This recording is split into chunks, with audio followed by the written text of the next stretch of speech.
July 23rd, regular meetings for on this Tuesday. Renee, if you will show that all of our members are present. If you will stand and join me in the pledge. Allegiance to the flag of the United States of America and to the republic for which it stands, one nation, under God, indivisible, with liberty and justice for all. All right, the first item on the agenda is the approval of the agenda. Do I have a motion for it? I move to approve the agenda as submitted. Thank you, Mr. Hawkins. Do I have a second? Second. Thank you, Dr. Clayton. Any questions, discussions? Hearing none. All those in favor of approving the agenda as submitted, signify by saying aye. Aye. Thank you very much. There are no public comments on agenda meeting items. We'll move to goal strategies and student achievement, and we have a Franklin Square Elementary update, which is super exciting, presented by Court. Oh, very good. I'll introduce Guys are over there. Yeah. And Chad? Yeah, I'll introduce the team. Okay. Good evening. Thank you all for having us up here. You're welcome. I'll just start by saying I've been a part of more than 10 building projects in my tenure as administrator, and this team, fantastic. They're doing a fantastic job. Their communication is immediate, their communication is thorough, their processes are both of those and more. So the team that we have Brian White, Ryan Risha, and then back in the audience we have Seth Beer and Robert Pizowitz. Robert is boots on the ground, and oftentimes Brian Risha and Brian White are here as well, and Seth is usually back at the office in Zion's Village in and out as well. So without further ado, I know they have a presentation, and I'll be up here, and they're here to answer questions as well. Thank you. Guys, thank you. Thank you, Chad. Yeah, it's been likewise the school corporation with great work with Chad and Todd, Dr. Michael. It's a welcome to come to a project where everybody's working cooperatively towards the same goal, so that's been great. We put together a few slides here just to roll through, just to highlight a few things. Some of these you may have seen before because we integrated some of the initial renderings from the original design from the presentation, just to kind of refresh some of the views here. So that's what you'll see a little bit of here. You can just roll through. Thank you. Again, just another view here, looking down from above, front entrance of where we're going. And these are pretty much up to date too. We had a little bit of changes to the rendering that we went through from the original presentation, just making sure that we had screening compliance with city as far as what their requirements were along that streetscape as well. So these have been updated to reflect those.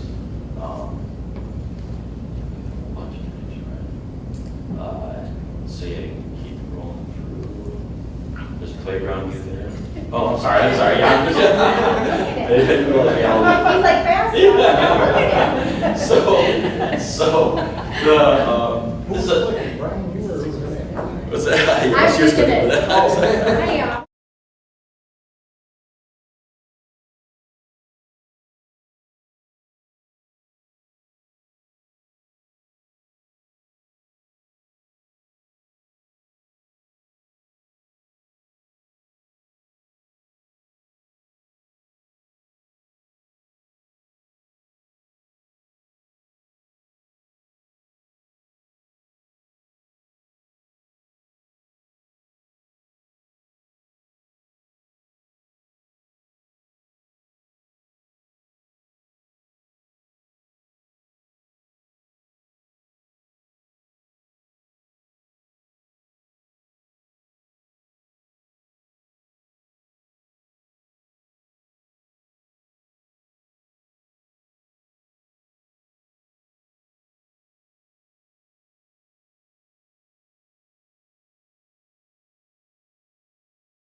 activities so that essentially, as you see down there at the bottom, those main activities of substantial completion that first week of April.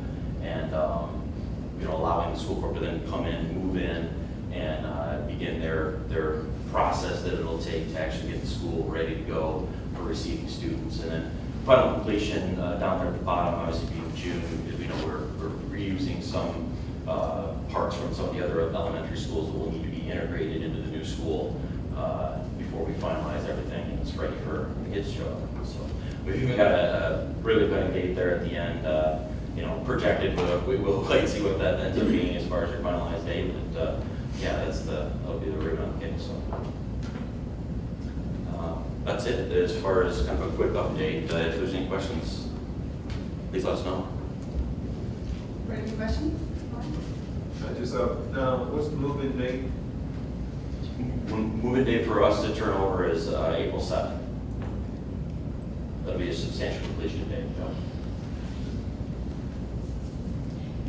The part that's, the classrooms that are built out front, the new ones, and it's part of my stupidity, but I can't figure out, is that going to be attached to the existing brick wall? But right now it's not. The part that's not attached is actually going to be a window, Gotcha. because there will be a little study cave at the end of that hallway there, so anybody that's in there will be able to look outside. Gotcha. Study K will be looking from May 7th. Next. Right.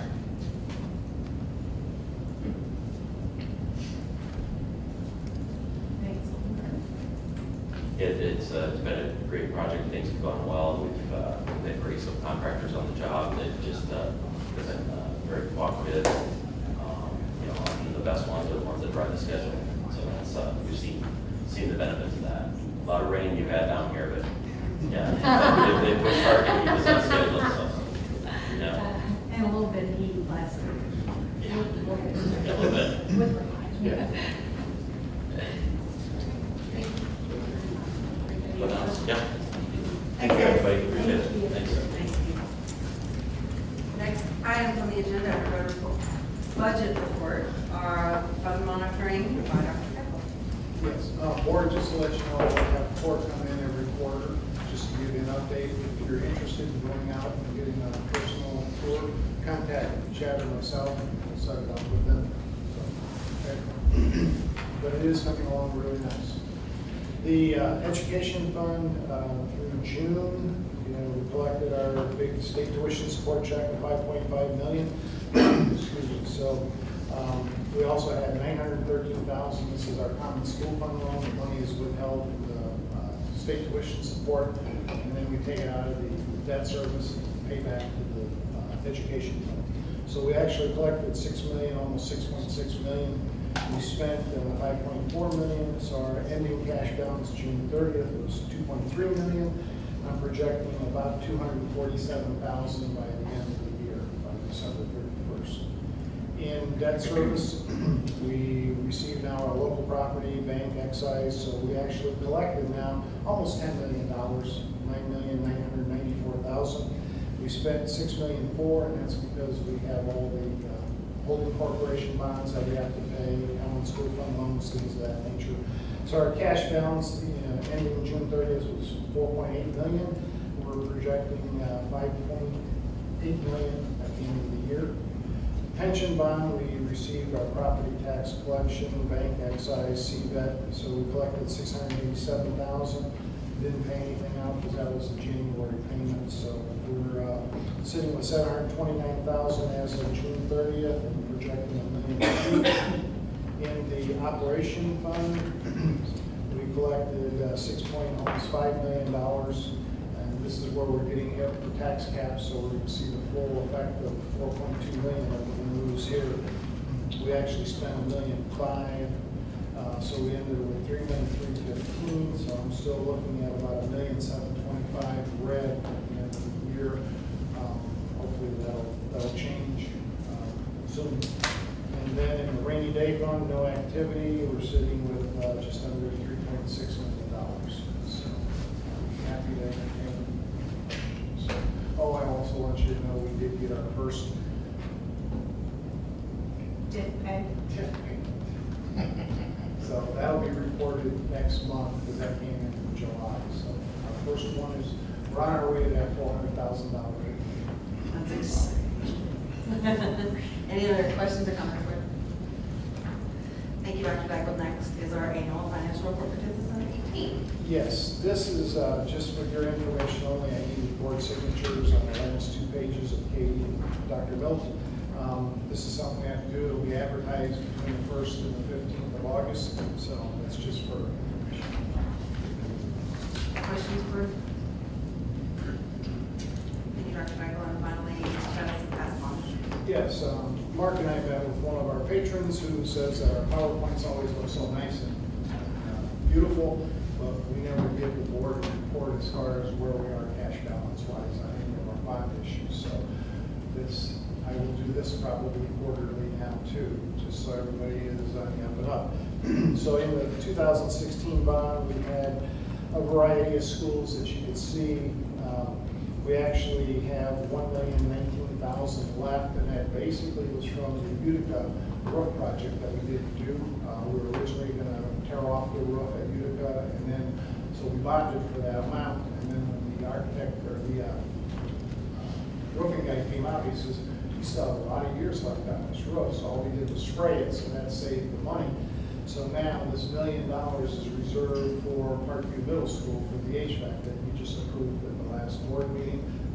And that was right around $800,000. So that this money will be committed to Parkview. The next one is the open concept, or 3 open concept schools. We have $436,000 remaining, and we're going to hold this money to help reduce the bond issue for Charlestown Middle School pool. So that came in at 2.7. We got it down to about 2.1 million. So we'll be coming to the board in the future to do another bond issue to get that fixed. In the 2017 A bond issue, we actually overspent by almost $80,000, and that money came out of capital projects at the time. So basically, this fund is closed. There's nothing else left to report on that one. And then Franklin Center, Franklin Square, our cash balance, we bonded for 15, and we're at 12.7 million right now. So if you have any questions, I'll be more than happy to help answer them. In light of our last presentation, about the finances, when you bond for a project, we will explain how you have to use it on that project. So moving the money from one project to another, like you said, we're going to do the pool. That's allowable. How can we do that? It's originally issued for Charlestown Middle School, and then same thing with the Parkview Middle School. Parkview Middle School is part of that bond issue. So as long as it's part of that bond issue, we can actually move that money around and use it for those. Within that, bond issue. okay. So, but we couldn't move money from that to, say, Jeff I, because they weren't in it. Correct. Got It's it. got to Thank stay you. where it was actually bonded. Thank you. Thank you.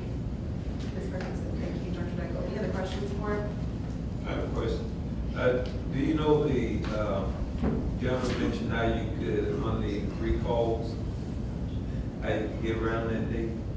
Do you know that process? No. I don't look good in an orange dress. Well, apparently it was a legal way, but it was, If you want me to find out, I'll find out, but It's not. every year I ask Mr. Peterson, if we can, do any refinancing, he's telling me nothing. So I rely on him to keep me out of jail. Thanks. Anything else? All right, thank you, Dr. Dykel. Next on the agenda is the consent agenda. Do you have a motion for it? Move to approve the consent agenda as submitted. Thank you, Dr. Clayton. Do I have a second? Second. Thank you, Ms. Perkins. Questions, comments? All of those in favor of approving the consent agenda as posted, signify by saying aye. Aye. All those opposed? Thank you. Next on the agenda is gifts to Bill. Just kidding, because we have some people that we would like to recognize. Yeah. That's a personnel report. I want to recognize our new assistant principal at Parkview Middle School, Heather John Fania. Her husband Randy.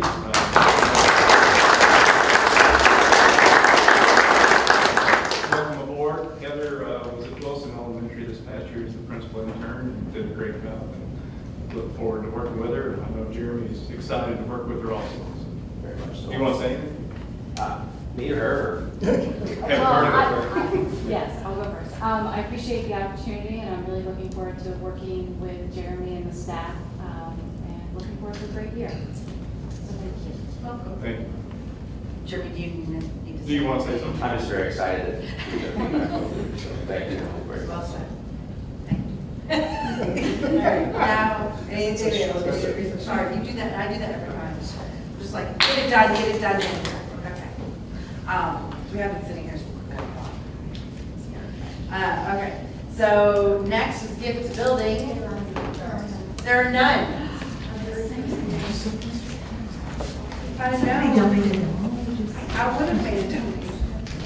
Then I could have got the whole. Okay. No gifts to building. I feel like it should be blank. No, there's. All right, now we have 4 action items. The first one is the e-learning plan. Super excited to hear about this. Mark Loeffler is actually presenting this. Thank you. We're also very excited. Over the past year, the administration and the association has worked on an e-learning plan that we can present to you, recommend to you to be approved. The plan essentially does not start any e-learning days until the second semester because we want to spend the first semester planning and preparing our teachers and training our teachers and students for that matter for the e-learning days. In front of you as an example, or not an example, is the plan that you have in front of you in terms of what we're going to do this first semester. We want to have 2 practice e-learning days where the students come to school, the teachers come to school. Everybody's in school, but we're going to treat it as an e-learning day, where we can do a run-through or a walk-through. And then during our 0 periods after those days, 1 in November, 1 in December, you'll evaluate how it went and make any modifications that we need to make so that come January, we'll be ready to go if we have a bad weather cancellation day. We're also bringing in 5-Star to help us with training the teachers in terms of creating lesson plans and how we're going to communicate with students and parents using Google Classroom. So we feel good about what we put together, and look forward. Hopefully there's no bad weather days. I don't want to say we don't look forward to any bad weather, but we do look forward to trying this plan out so that we ask the board to approve the plan for the use of e-learning days during the second semester of next year. Thank you, Mr. Loeffler. Board, do you have a motion? I move to accept the e-learning plan as presented. Thank you, Mr. Burkholder. Do you have a second? Second. Thank you, Dr. Clayton. Questions and comments? I have some. Yes. You don't have an internet, and I see here, and I would have asked this ahead of time, but I didn't know this. If you don't have internet, the students will then make up the work when they get back? I mean, it says something here about teachers can give parts of the assignment, but if you don't know it's going to be a snow day, how are you going to give part of an assignment, but you don't know what's going to happen? Yeah, if there's expected bad weather, they can certainly send Okay. part of the assignment home that afternoon, the day before. The other thing that works within the plan is that every student will have 3 days after the bad weather day to turn in the assignment and get full credit. And we'll provide time for those students to work with teachers or paraeducators after school during the impact period, to get the help and support they need.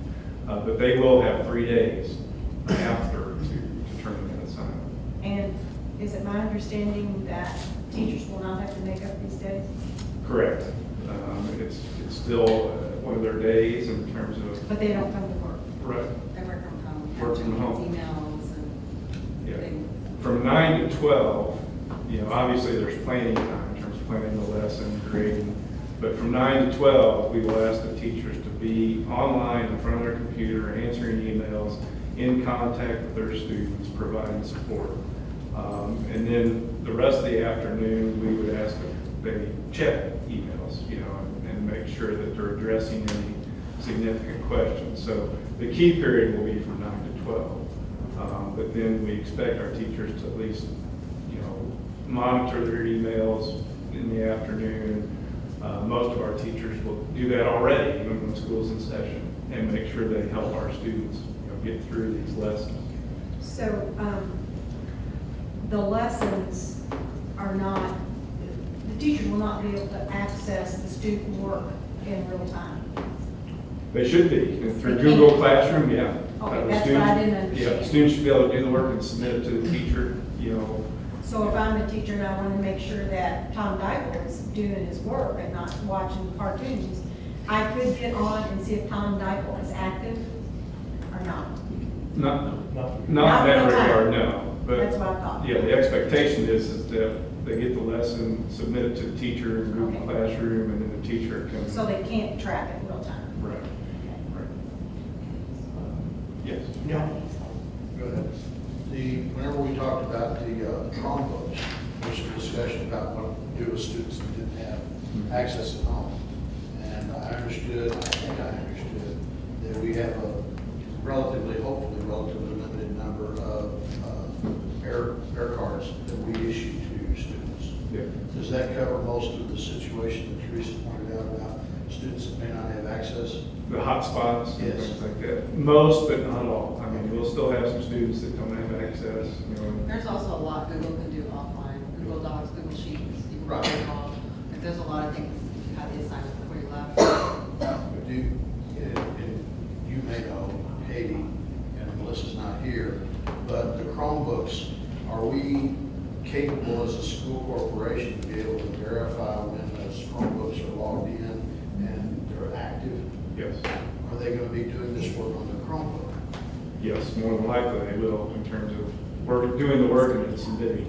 Would that answer Teresa's question about whether or not she could tell whether Tom's busy watching Roadrunner? Yeah, technically, yes. I mean, because, Let me ask a question now. I don't know too many people that don't have cell phones. Doesn't this work along with the cell phone, become a hotspot? So, thank you. Every once in a while. Tethering? Over it. Yeah, you can tether. But I'll be honest with you, we're a little, as a corporation, we're a little behind the times, because right now, there's just over 150 corporations in the state that are practicing, using e-learning days, and have been for 4, 5, 6 years. I realize we don't get as much bad weather down here as some others do in the middle of the state in northern Indiana, but knowing that next year we have those snow days built in, I think it's important to have this as an option. So the teachers are going to be, and the kids are going to have the 2 days. Is there going to be, I mean, I know obviously the teacher training day, is that going to be the plan time? Or is it going to be, Yeah. an after school PD, or how's that work? During the 0 period time. Okay. Yeah. Okay, just so they, yep. Like I said, they sit out the grade what they're sitting now. Yeah. So they're still gonna be working for, you know. So the value is that the work gets done. And we looked at probably 15 different school districts as we worked with the association, and Mr. Felix, he was there in all the meetings, could certainly speak to it.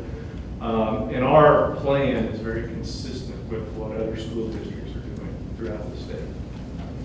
And we've talked to 2 school districts, Evansville and Jennings County. You know, they answered several questions for us, you know, so we really tried to do our research and homework on what other school districts are doing and take the best of all of them and try to make our own plan.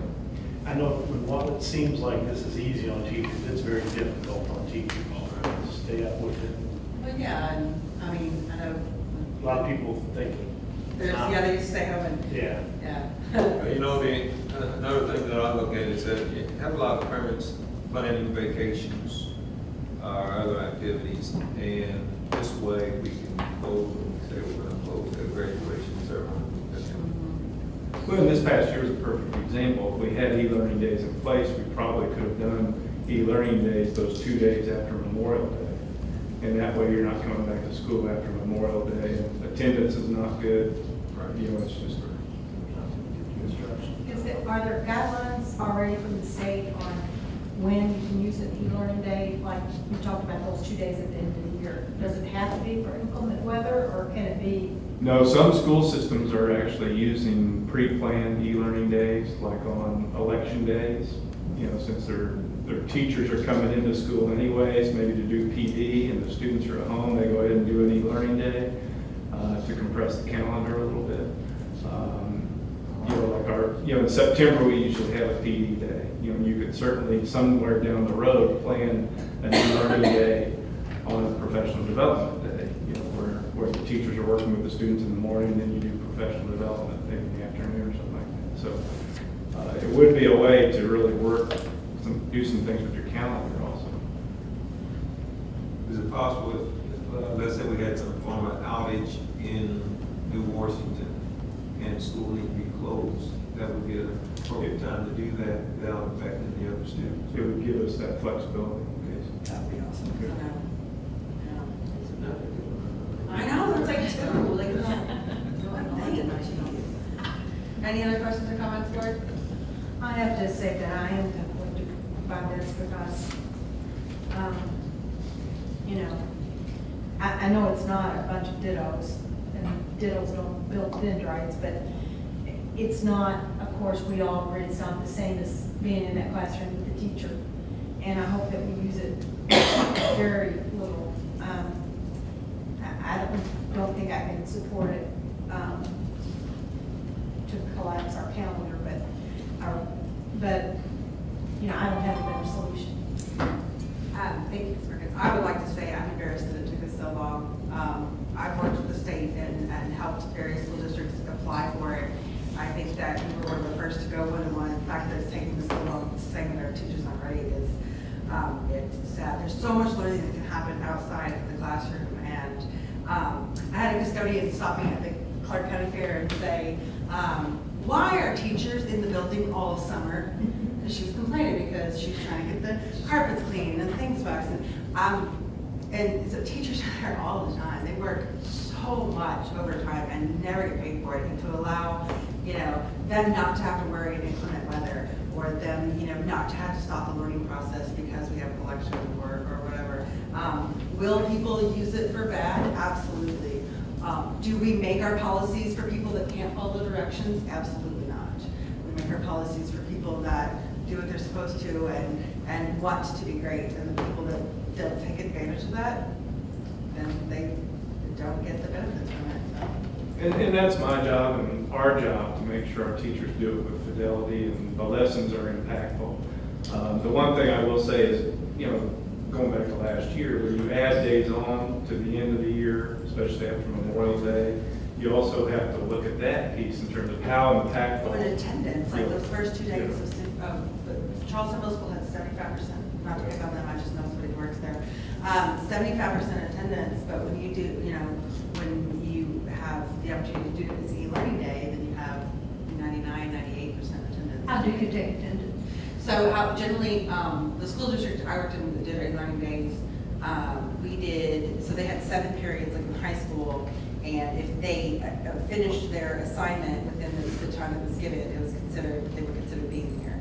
If they like checked in either before that day, on that day, or after that day, then they were, and completed their work or whatever, they were considered to be counted attendance. So if they had 4 out of the 7 periods done, they were counted there. And like I said, we worked with the state on that, like that's all the state supported. So then would the teachers have to verify that? So generally, yeah, so what you would do in a case like using, like we turned off Power School on that day and did manual attendance. And so I was actually on the CAT spreadsheet because it was a very big district. But you can always go back in after the day is done to count kids. And then the system automatically says, okay, this kid was here for 4 periods. He's a half day or a full day or whatever. Okay, all right. Good question. I went to that e-learning workshop, you know, and there weren't a whole lot of people there, but there were a lot of different districts represented. And I thought we got a whole lot of really good feedback and help in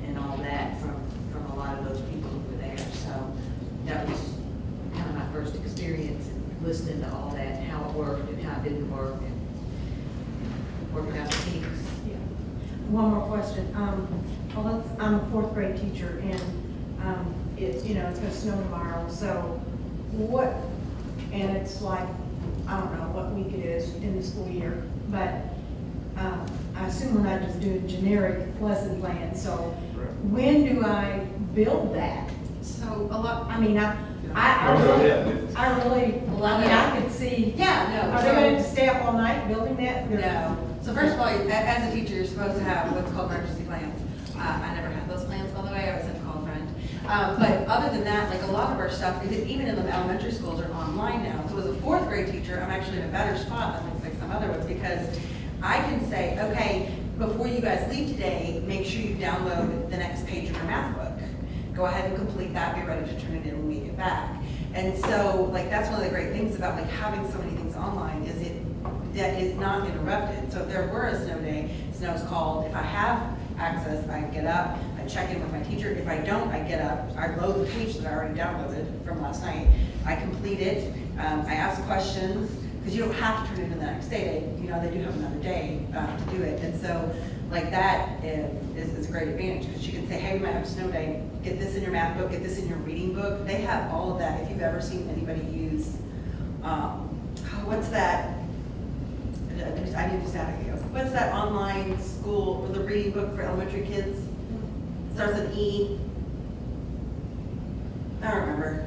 Anyway, it's all planned out. Like, it's crazy. It's so, like, as a teacher, you just go and assign pages, and they have like the whole 9 weeks planned out. And if there is a snow day, it's actually harder, because they have to go in and like uncheck the day that they missed and then recheck. So anyway, that's. Well, and the lessons are supposed to be aligned with what the teacher is working on. Right. In terms of pacing guide, standards, Right. curriculum. The other thing we've talked about with the Association of Teachers is, as every school has a school improvement plan. And within that plan, the data-wise, learner-centered problems of practice, there's strategies that we want our teachers working with our students on, like race and balanced math, the daily math reviews. And, that could also be a big piece of this. The students are doing a race strategy on something they're reading, or they're going to do DMRs, daily math reviews, on standards or concepts that they've already been taught, to review. So we want to make sure that it's engaging and that it's, it's done with fidelity. Right. I'm glad to hear that. Do you have further questions? Ms. Perkins? And everyone else has questions. Any other questions or comments? All right, hearing none, all those in favor of approving the e-learning plan as submitted, signify by saying aye. Aye. All those opposed? Thank you. Next item on the agenda is the award of the tax anticipation warrants. Second alternate. Yes. Hello, I do like cartoons, by the way, so I watch them with my grandson. Anyway. There will be a test on it. Okay, but I haven't seen Roadrunner for a while. Speed race. Bids were advertised on July 11th and 18th and opened on the 22nd, yesterday at 10 a.m. Bid requests were sent to 11 financial institutions, and we only received 3. Centier Bank bid 3.48%, Oppenheimer bid 3%, and JP Morgan bid 2.95%. We rejected the bid from JP Morgan for 2 reasons. First, they had a statement saying this proposal is non-binding, is not a commitment, and is subject to final credit approval. We had that bold, and it's in the packet. The bid has to be a binding commitment. Secondly, they used a 360-day basis to calculate the interest instead of 365, which is what the spec shows. So therefore, we rejected them. So the superintendent recommends awarding the bid of $4,584,000 to in tax anticipation warrants due on December 31st, 2019 to Oppenheimer at their low bid of 3% less a discount of $907 for a total net interest cost of $57,115.14.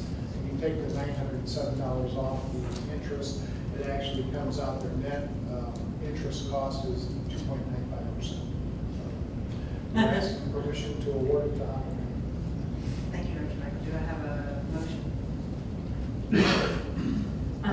to accept the tax warrant resolution bonds. Thank you, Mr. Hawkins. Do I have a second? Second. Thank you, Ms. Patrick. Any questions or comments? I think we've had enough of numbers today. All those in favor of awarding the tax anticipation warrants to Oppenheimer, signify by saying aye. Aye. All those opposed? Thank you. The next item on the agenda is IDOE formative assessment grant. Oh, formative assessments. Each year, we have an opportunity to apply for money for the state to fund our formative assessment. I'd like to recognize Ms. Spencer, our supervisor of assessment and curriculum. She's here tonight. And so in May, we pursued the grant. The state at that time, they allowed us to apply for the grant, but we did not have a list of vendors that would be available at that time, but we went ahead and processed the grant. And we were awarded $102,652,040, and that amount will cover the cost of our formative assessment that we were going to choose once the list came out. And so we have done that now, and we decided to go with the NWEA, which is going to be our next action item that you will approve, and that funding will cover all of those expenses.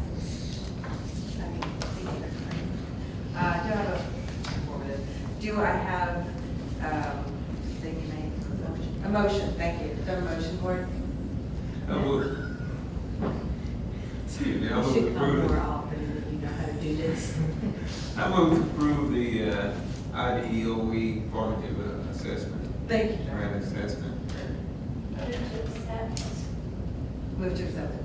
Move to accept, that's what it said. Okay, thank you, Dr. Blake. Do I have a second? I did say it. Second. Thank you, Ms. Koki. Questions or comments, board? Fantastic. All those in favor of approving the IDOE formative assessment grant to fund NWEA, signify by saying aye. Aye. All those opposed? Thank you. And NWEA formative assessment contract. What? That's crazy. Okay, so this is the contract. And our previous formative assessment was STAR by Renaissance Learning, and that was not on the list of vendors when it came out from the state. We had some concerns with that data that we received anyway, how accurate it was and the way that it correlated with our students' performance on the state standardized tests, that being iLearn. So the academic team reviewed presentations from various vendors, and Northwest Evaluation Association fulfilled the state requirements as is related to the formative assessments. This also will assist us and save us some dollars because every year we're mandated to assess our kindergarten students for gifted and talented, and we had to spend a big bulk of that assessment or that grant to pay for the COGAT assessment. NWEA will kill several birds with one stone, so we'll be able to save that money and utilize that for other opportunities for our gifted and talented students. Also, there's a new dyslexia mandate that's coming out with several screenings that are required. This will also take care of that as well. So we feel like it's a better move for us. Also, when we looked at the statistical data, the standard error of measure on the NWEA is 3 in comparison to a 7 on STAR. So we feel like we'll be able to make better instructional decisions because we have better data that's more indicative of what our students are really able to do. So we ask that you approve the cost of NWEA, and that will be entirely funded by the grant that you just approved. Thank you, Dr. Hartledge. Do I have a motion to accept it? Madam President, I move that we approve the contract for the NWEA formative assessment. Thank you. Do I have a second? Go ahead and give the deal. Thank you, Mr. Hawkins. Questions or comments? Yes, thank you, Dr. Hartledge and Ms. Spencer. I think NWEA has been around for a while, and we've used it in the past, and so I think maybe, sometimes we jump out at the new and unimproved, or what we think is improved. It sounds like it covers everything. I also noticed down here that, let's see the date when it was available, that it's going to be be, the Spanish language assessments will be available as well. So it just seems like even it's already gonna cover things that are just now coming on to the playing field as far as the new requirements. It does, and also the money that we receive from the grant gives us some overage so that we actually have 3 professional development sessions that they're gonna come in and train our teachers. And we already have those scheduled, 2 in August and 1 in September. So we feel like this is just gonna be a much better assessment plan for us. 90% of the districts in the state use it. It's a computer adaptive test, very similar to iLearn, and also has the technology tools our students are required to use. So it'll be a good practice and they'll be better prepared. Does the PD in September teach that teachers how to read the results? Yes, we have 3 scheduled. One is just math basics, just how do you administer it. Right. And then one is on the reading fluency piece, and then our last one is on the reporting. Do we have plans to, are our parents gonna get, I'm assuming they're gonna get like. They'll get updates or from teachers through regular communication, and then Okay. of course we'll have them ready at conferences in Okay. November, but certainly along with the dyslexia mandate, we will have to provide communication to parents and the different levels of screenings that we have to do for our K through 2 students, and then any student that's struggling beyond grade 2. So we'll have those regular communications, but these reports are much better, and we feel like that they will provide more detailed information to better support the growth that's needed. How frequently are they going to take these? I'm sorry. How frequently are they going to take They'll these? take it 3 times a year. There'll be a fall, a winter, and a spring. Okay. And it does measure the growth piece. Right. I have a question. Unrelated to whether we're gonna do this or not, because I'm in favor of it. Is this is state mandated, correct? The Well, formative- what they do, the assessments are state mandated assessments. But they're not mandated. It's just they believe that it's best practice to better know where your students are so you can adjust curriculum and instruction accordingly to improve that growth. Okay. Do the charter schools and other private schools have to do, or do they? Of course, I guess nobody has to do it, right? They could, some of the grants they're eligible for, I'm not certain, are charter schools eligible for this grant? I'm not sure, but I mean, formative assessment is very much part of just good practice and to know, Right. how to. I guess where I'm going with this is, it appears as though we're doing something that is great for our children and good for our students. And if other organizations aren't doing it, then I think we should be promoting that we do this. Yeah, data-driven instruction is very important because if you're just teaching to be teaching and it's not what your students need, you have to be, it's somewhat diagnostic Right. in a sense. And so that way we can make sure, I mean, if I give students a test and I know that all of them have mastered a certain, 2 or 3 standards, then I'm not gonna waste time on that.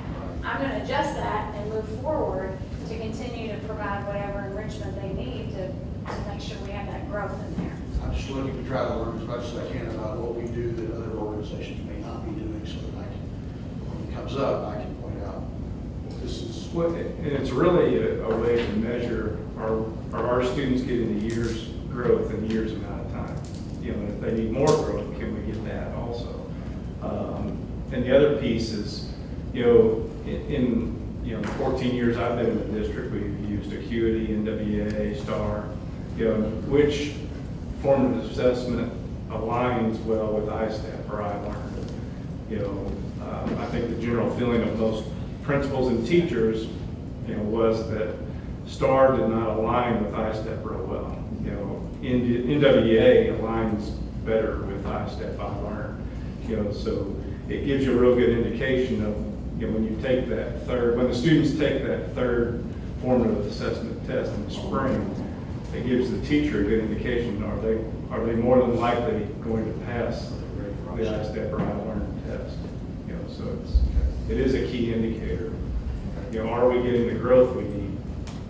Over those. I have no problem with it at all, I just want to know. Thank you. all three questions. Just one question, Dr. Hartwich, has April looked over the contract? She has. Thank you. Yes. Any other questions? All those in favor of accepting the NWA formative assessment contract, signify by saying aye. Aye. All those opposed? Thank you. Next item on the agenda is public comments, which we do have one from Mr. Mark Felix. Hi. Mr. Felix, state your name and address or position, and you have 3 minutes, starting as soon as you start talking. Mark Felix, 14 Portage Place, Jeffersonville, Indiana. I am the GCA president, Frederick Clark Education Association, also known as the Teachers Union. Is that good? That was good. All right. This is not a big deal. I just wanted to bring it up and throw something out there that might go a long way in making our teachers happier people. And it's free. And I thought I'd go ahead and put it out there because the can always gets kicked down the road. And I talked to the teachers about this a long time ago, and I just want to say, I got to give you just a little bit of a backdrop. As you guys know, the state of Indiana, about a decade ago, went in and savagely tried to take away most of the power of public unions to bargain. And so now all we can bargain for in a contract is essentially pay and benefits. That's it. Everything else goes through corporation discussion. And that's fine when you have someone who respects that. And I will say that Mr. Loeffner, Superintendent Loeffner, has been very good at observing planning time. That's where I'm headed. What I would like to see at some point, many of the teachers in this corporation would like to see a board policy that addresses providing and protecting teacher planning time. It's a simple thing, and it shows a lot of respect for the teachers that work very, very hard for you. Sometimes as administrators, I've been out of the classroom for a while, you forget the scramble of every single day, how hard it is to get everything done, and then you get called out of your planning period. When the first thing you need to do is run copies because and you can't find a copier that works because the 2 out of the 3 are broken down or whatever. You're rolling, you go all day long. And there's no shutdown time. It's industrial teaching nowadays, especially 7-period days. So I would like this board, and GCA would like for this board to just examine and maybe think amongst yourselves and Superintendent Loeffner about a board policy that addresses the protection of planning time for teachers. Because as much as Superintendent Loeffner respects that, so far I've seen no reason to think that he will not respect that. Superintendent Loeffner may move on someday. He may not be here. So thank you for your time. I appreciate it. Thank you, Mr. Felix. My phone died. That's very nice. That's good. I have no idea. Totally not ready for this. Reports, requests, or board comments, Ms. Cookie. Thank you, Brittany. Just wanted to tell the board that I did attend the first meeting of the Redevelopment Commission, the Jeffersonville Redevelopment Commission, and it was quite interesting. We want to meet once a month, and if you have any questions or anything you want me to clarify with them, I'm glad to do that. As you know, I don't get to vote, but I do get to listen and I do get to talk. And I think you both vote. I appreciate that. Thank you, Mr. Knocker. Do not have any comments. Thank you. Mr. Buckle? Thank you. Dr. Craig? None. Thank you. Well, let's do election. Readings about the agenda. Mrs. Patrick? I just wanted to thank some of the board members and Mr. Loeffner for the discussion about personnel issue this week and trying to at least take that, do some checking on that, and I appreciate that. Thank you very much. I have nothing. Mr. Walker? Well, I want to thank, as you know, it's been a pretty tough week and a half for me, and I want to thank everybody for covering for me, and also your condolences from the board, so I appreciate that. Renee, anything? No? Thank you. Board, do you have a motion for adjournment? Move to adjourn. Thank you, Dr. Clayton. Do you have a second? Second. Thank you, Mr. Patrick. All those in favor of adjournment? A wonderful evening, thank you for coming.